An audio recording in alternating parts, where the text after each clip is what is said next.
And you notice I say that we have conditioned ourselves, because I have never believed that we need to be putting the responsibility on someone else. If you're conditioned, it's because you have allowed yourself to become that. And if we are conditioned, if we've conditioned ourselves to believe certain kinds of things, and one of the things that we kind of believe and hang on to and live with is this whole idea that all of the things that happened to me in my past are what are keeping me from doing what I'd like to do today.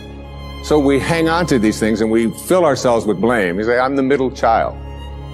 I'm the youngest child. I'm the oldest child. I'm an only child. Any one of those is a great excuse.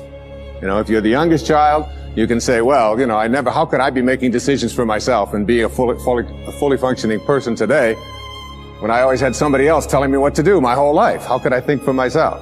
If you're the oldest child, you can simply say to yourself, well, how could I be expected to think for myself? I always had to think for somebody else. I was always doing it for somebody else. And that leaves the middle child, you know, the classic identity crisis. Oh, poor me. My mother didn't even know my name. She was always calling me by this one's name or that one's name. So I don't know where I fit in. So that takes care of everybody except the only child.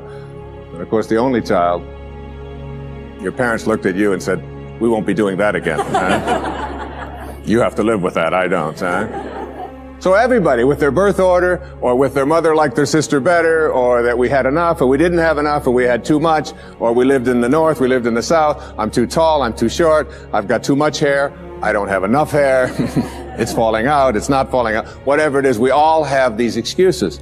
And I call all of these things that we hang on to and use to keep ourselves from reaching these higher places in our lives, the wake. I call it the wake. And the wake is comes from a story that I heard Alan Watts tell one time, and it was a very powerful story. He said, your life is like a boat, and it's heading up the river at, say, 40 knots.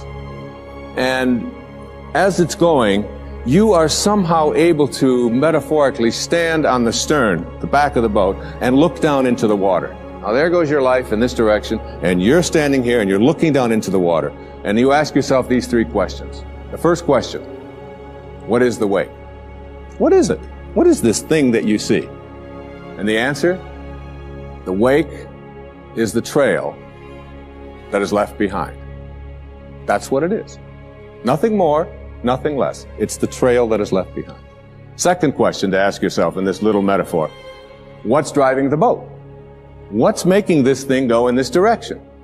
The answer, the present moment energy that's being generated by the engine, and nothing more. That's the only thing that's making the boat go in this direction. And in this little scene, this means it's the present moment thoughts that I have and how I am using them that is making my life go in this direction, and nothing more. Because the third question is the most important and powerful question. And ever since I heard it, I've always thought about this whenever I have a tendency to look back here and blame something. Is it possible for the wake to drive the boat? That is, can a trail that is left behind make a boat go in this direction? And of course the answer to that is no, it can't. It's just a trail that is left behind. And in that trail, there are an enormous number of things, and every one of us has a wake. And we have a whole lot of stuff in it. And one of the problems that we have is that we have a tendency to look at the wake and all of the stuff that's in it to explain why it is my life isn't working the way I would like it to work. So that you can take a look at the experiences of your life. I look at the experiences of my life. In the experiences of my life, I spent some years in a series of foster homes. People have said to me, oh, living in a foster home, that must have been terrible. I said, no, it wasn't terrible at all. When you're 6 years old, you don't wake up every day and say, oh my God, I'm living in a foster home. Isn't this awful? Poor me. How come me and nobody else? You don't do that. You don't do that till you're 40. And when you're 40 and your life isn't working and you're bankrupt and you're a drug addict and your relationships are all falling apart and your family's leaving you, and you say, why is this happening to you? You say, what do you expect from me? I had to live in a foster home. My mother liked my sister better. We were too this, we were too... And so it's like, we take a look at all of these things in our wake. And I'm not saying here that you shouldn't be in touch with your past and all of the things that are back there, but to use it as excuses for why you can't get where you'd like to get today is something that if you do that, you will never get to this place that I'm talking about in this program, which is this place that I call higher awareness, way beyond ordinary human awareness. One of the most powerful lessons that you can ever learn, I had to learn as a young man. My own father was a man who walked away. He left. He left home when I was just a baby. Left my mother and with 3 little boys. And all I had ever heard when he walked out about this person that my older brothers told me about, and that when my mother got her family back together again when I was 9 years old and did all that she could to make a family again, with all the hardships.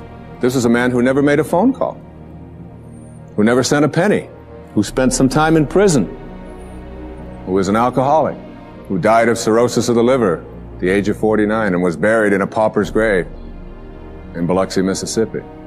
And it wasn't until I went to his grave and was able to stand there, and I used to dream about this man and have this enormous hatred for this person whom I had never seen, just based upon what he had done to my own mother and to my brothers and so on, and all of the stories that I had heard and all the research that I had done.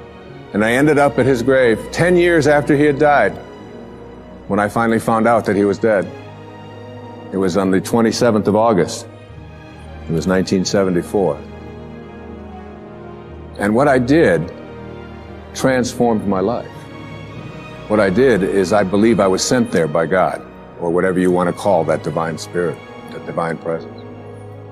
And my life at that time wasn't working. I was overweight. My relationships weren't working. My writing wasn't working. There were a lot of things that weren't going well for me in my life at that time.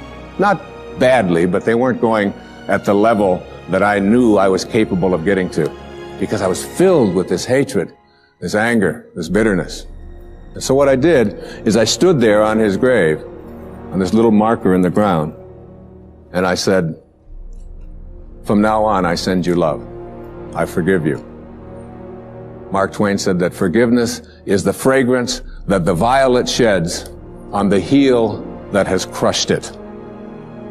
And once I let go of that anger and that hatred and all of my attachment to the bonding that I had done with these wounds, and let go of that and cleared that out of my life, my writing began to take place at a much higher level. In fact, I wrote Erroneous Zones in very, very short time after that. I began to get myself back in shape. I began to eat better. I began exercising, got my weight down. And the people that were supposed to come into my life, like my beautiful wife who sits here with me this evening, all of it was allowed to flow when I released that energy of negativity and blame and hatred.